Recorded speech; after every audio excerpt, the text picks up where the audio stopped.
So, dito sa 6 minutes mga kaibigan, ito yung ating talakayin. No? So, dahil ito ay tungkol sa leadership, no? Na maging maayos tayo na leader. So, ibig sabihin niya na maging legacy natin. No? So, halimbawa sa pamilya, punta muna tayo sa pamilya kasi palagi ko pong in-emphasize yung pamilya. Kasi doon po tayo nagsisimula. Halimbawa sa pamilya, magaling na leader yung daddy at mommy. So, of course, magaling din na leader yung mga anak. Tapos paglabas dito ni daddy at mommy, pag sila ay leader din po sa kung saan man, no? Kung saang trabaho sila. No? So, malaking impluensya po nila. So, ibig sabihin malaking blessings na maibigay po nila sa kanilang sinasakupan. No? So, di ba, napakaganda pag ganun ang gagawin natin. So, balit mga kaibigan, sa ating sariling talino, hindi natin kaya. Ibig sabihin, mahirapan po tayo. Dahil mayroong mga bagay na hindi natin nakikita. At mayroong mga bagay na hindi natin alam, lalong-lalo na ang future. At ang nakakaalam lang dyan ay ang ating God Almighty. So kaya napakaganda na sa bahay muna. Sa mommy at daddy, bago lumabas ng bahay, nakapanalangin na. Kasi mga kaibigan, alam niyo po ba na pag halimbawa ang ating mga anak ay lumabas na sa ating tahanan, hindi na natin sure kung ano ang wala nang nagbabantay sa kanila. Subalit, hindi sila makaligtas sa panalangin ng kanilang mami at daddy. So, ibig sabihin, ang pagluhod o kaya ang pagpapakumbaba sa ating Creator of Heaven and Earth ay makatulong naggabayan yung mga bata. Kasi sa prayer, walang distansya. So, ibig sabihin, gaano mang kalayo, ano mang ay sitwasyon, we can pray. No? So, di ba? So, kaya dapat prayerful yung mommy at daddy. So, ganun pa man, no? So, bago umalis ang mga anak, i-train po natin sila na before leaving home, mag-prayer po muna.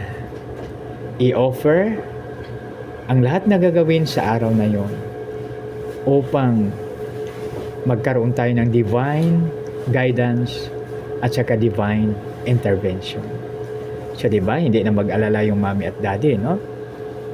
Mayroon po kasi isang daddy. Nag-share po siya, sabi niya, parang hindi ako palagi mapalagay. Tapos, bakit? Kasi ang anak ko wala pa, ganitong oras na po. Kaya ang suggestion po ng ibang lingkod, ganito po ang pinakamaganda na i-offer yung anak mo kay Lord upang siya na ang bala sa kanya. Upang hindi ka na mag-alala. So, anuman ang mangyari,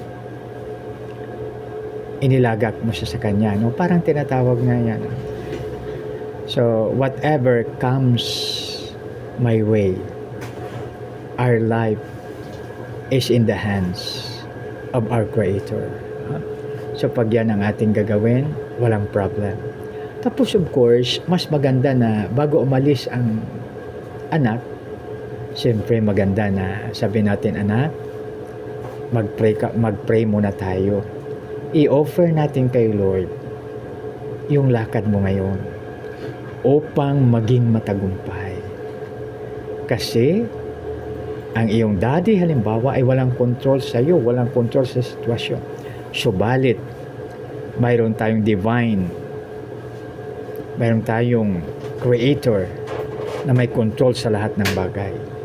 So, di ba, napakaganda pag yan ang gagawin natin, mga kaibigan. So, hindi na tayo mag-worry, wala na tayong stress dahil pinaubaya natin sa ating Panginoon. So, tayo na po'y manalangin. Panginoon, marami pong salamat sa iyong salita. Tulungan mo po kami, O Lord, na aming masupil, aming madisiplina ang aming katawan upang ito ang magawa namin ay kalugod-lugod sa iyo, Panginoon. Tulungan mo po kami at gamitin sa iyong ubasan para sa iyong kalwalatian. Lord, maraming salamat sa lahat na pagpapala mo sa bawat isa sa amin. At maraming salamat sa magandang panahon at maraming salamat sa lahat ng bagay, O Lord. Panginoon, maraming salamat. Sa iyo lamang ang kapurihan, ang kalwalatian, sa pangalan ni Jesus na aming Panginoon tagapagligtas. Amen. God bless us all. Sa muli,